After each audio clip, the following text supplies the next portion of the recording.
Suppose I have two conductors, both the conductors carrying current, one conductor carrying current I1 and another is I2, both are in the same direction. Then what happens actually, these two conductors start attracting each other. Okay, and I have two more conductors here, and in one conductor the current is flowing upward and in another conductor the current is flowing downward. Such conductors always try to repel each other. In simple words, the parallel current always attracts, anti-parallel current always repel each other. Let us try to understand this with the help of the derivation.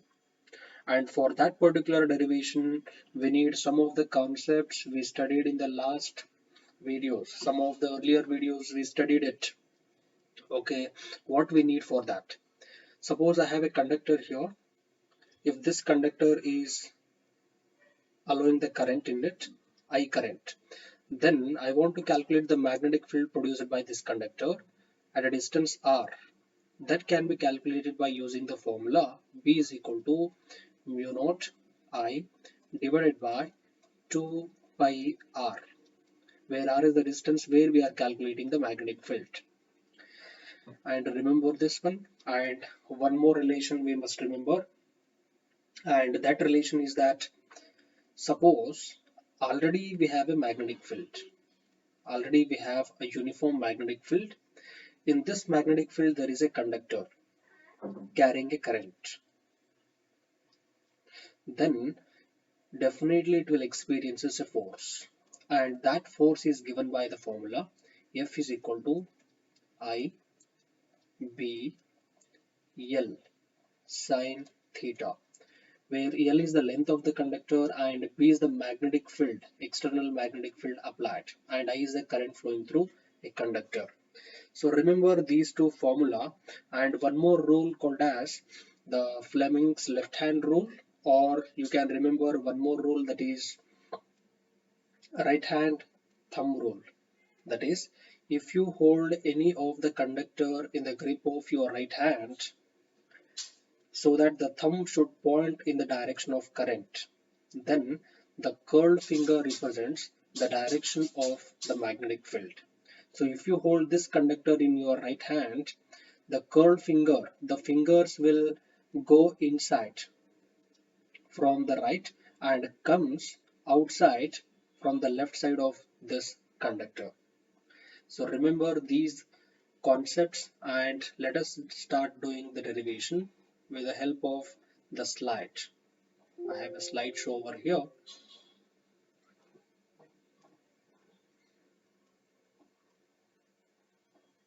Okay, and this derivation is important and asked it this year itself, that is 2020 March, for 5 mark. Okay, now force between two parallel infinitely long current carrying conductors. Okay, let us try to draw the diagram. So I have a conductor PQ carrying a current I1 and one more conductor which is RS, which is carrying current I2 in the same direction, and the distance between these two conductors is R. So when a current is carried by the conductor PQ, it produces the magnetic field at a point somewhere here. At a point I will call maybe P. At a point P, it produces a magnetic field, that is B1. So the direction of magnetic field on the right side of this conductor, right side of conductor PQ, is inside the plane of the paper where I am writing it, or inside the plane of the diagram where I am writing it by using a right hand thumb rule. And here, as the result, if you pass the current in RS conductor, it start attracting towards the conductor PQ. Why is it so? We will understand it with the help of few steps. So magnetic field on RS due to current in PQ is. So B1 is equal to mu naught I1 divided by 2 pi R. Just I told this relation, you remember, right? Where I1 is the current flowing through the conductor PQ, and this conductor itself produces the magnetic field B1. So that's what we wrote it here. And later the force acting on RS. So the magnetic field it already produced. Which conductor? PQ produced a magnetic field. In that magnetic field, RS is a conductor carrying a current I2. As a result, it experiences a force, right? And that force is given by F is equal to I, which conductor is experiencing a force? RS. So since RS is experiencing a force, the current flowing through that conductor is I2. I2 B in which magnetic field? B1. B1 L is the length of both the conductor, part of the length, IBL, sine theta, where theta is the angle between B and L. So B is inside the plane of the paper. That should be showed here as a cross mark. And what about the length of the conductor? The length of the conductor is parallel to the plane of the paper, so that both are perpendicular to each other. So theta is equal to 90 degree. Therefore, we can write it only I to B1 into L. So this is the force experienced by a conductor 2, I can call. This is a conductor 2 or RS due to the current flowing through the conductor, first conductor 1. But what is the B1 value? B1 value already found from the first relation. So substitute B1 value into this equation here. So what you are going to get? We are going to get this relation. So F21 is equal to mu naught I1 divided by 2 pi R, just from the previous step, and I2, right? I2 and L sine 90 degree. That's what we wrote it here. But we need to calculate the direction of this force. Direction is towards this conductor PQ, right? So this RS conductor attracting towards PQ. How is it so? That can be calculated by using a Fleming's left hand rule. You can apply Fleming's left hand rule. So in Fleming's left hand rule, try to remember the central finger. Central finger should be pointing in the direction of current, and the magnetic field should be invert the plane of the paper where I am writing. Where the thumb points, the thumb always points in this particular direction. You try to check it. Okay. So central finger upward, and the forefinger, it is inside it will go inside the board, and this one more finger, thumb, always points towards this side, towards PQ, conductor PQ.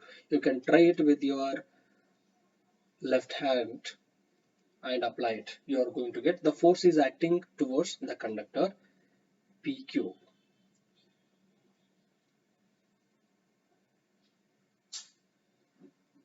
And here the same relation, I will write it like this.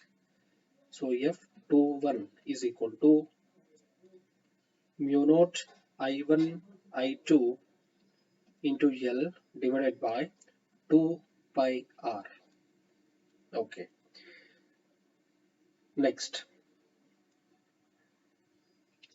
So this explanation already I have given it. Okay, now let us concentrate on the diagram again. So this RS is also carrying a current. Now forget about the conductor PQ, and the conductor RS is carrying a current, right? I2 is the current carried by RS. So when current is carried by RS conductor, does this produces a magnetic field? Yes, it produces a magnetic field. On the right side it should be inside the board, but on the left side it should be outside the plane of the paper where I am writing, or board. Because we can use right hand thumb rule, all the curled finger will come towards the observer on the left side of the conductor. So that's point, we can show it here. So the point B2. So the magnetic field produced is B2 by the conductor BS. And the force is towards the conductor RS. So PQ experiences a force because it also carrying a current I1 in a magnetic field B2. So it experiences attractive force towards the conductor RS. You can again apply the Fleming's left hand rule for this. So you have to stretch your three fingers mutually perpendicular to each other, and the central finger should point in the direction of current. Is it pointing? Okay, after that. Now what about this forefinger? The forefinger should represent the direction of magnetic field that is coming outside. That should come outside or towards the observer or outside the plane of the paper. Once it comes, the thumb always points in this direction, and this thumb itself indicates the direction of force. You can use that. So left hand rule, we are using it again. Okay, let us continue the same kind of steps as before. So the magnetic field B2 is equal to mu naught I2 divided by 2 pi r, and force acting is the same as the previous step, you see, but here the conductor 1 is experiencing a force because of conductor 2, that is F12 is equal to mu naught I2 divided by 2 pi r, I1 L sine 90 degree. The same reason I have given before. So the same step is rewritten like this. Because how you got 90 degree, as I explained earlier itself, the angle between the current or length and B2 is 90 degree. So but both the forces are equal but acting in the opposite direction. Therefore F12 is equal to F21 is equal to F is equal to mu naught I1 I2 L divided by 2 pi r. Compare both the relation F21 and F12. Both are same in magnitude, right? Now I am going to write the force per unit length. That is, L should transfer on the other side. So F divided by L is equal to mu naught I1 I2 divided by 2 pi r. And Newton per meter is the unit of force per unit length. So unit length of the conductor experiences this much of force. See, the parallel current always attract by Fleming's left hand rule, and anti-parallel current always repel, again by using Fleming's left hand rule. Definition of ampere. So this is the exact definition of SI unit of current, that is ampere. And we just studied that force per unit length of the conductor, that is F divided by L is equal to mu naught I1 I2 divided by 2 pi r. Its unit is Newton per meter. Suppose to define ampere, I will consider I1 is equal to I2 as 1 ampere, and distance between two conductors is equal to 1 meter, and force per unit length is found to be 2 into 10 to the power minus 7 Newton per meter. How you will get this? Because we know that mu naught is equal to 4 pi into 10 to the power minus 7. This is the value of mu naught.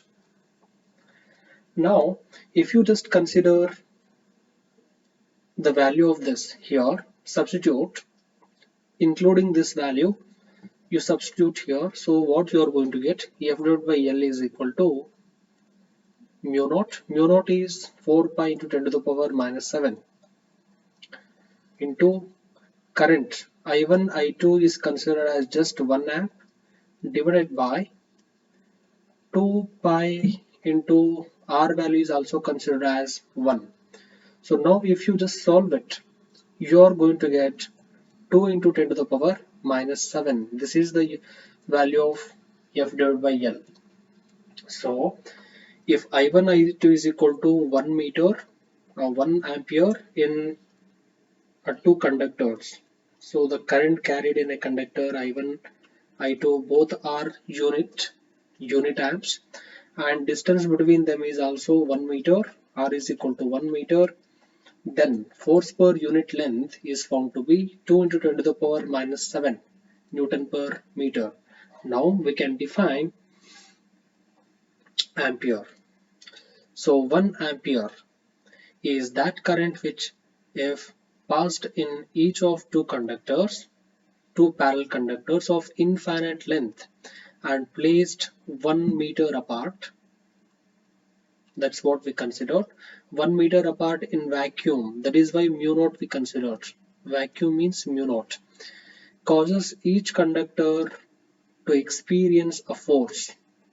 Each conductor will experience an attractive force here. Attractive force of how much? 2 into 10 to the power minus 7 Newton per meter. So this is the definition of SI unit of current, that is ampere. So representation of field due to parallel currents and anti-parallel currents we will see.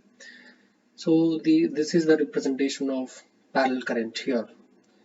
So parallel currents, these are the representation of magnetic field lines. And if the currents are in the opposite direction, these are the representation of magnetic field.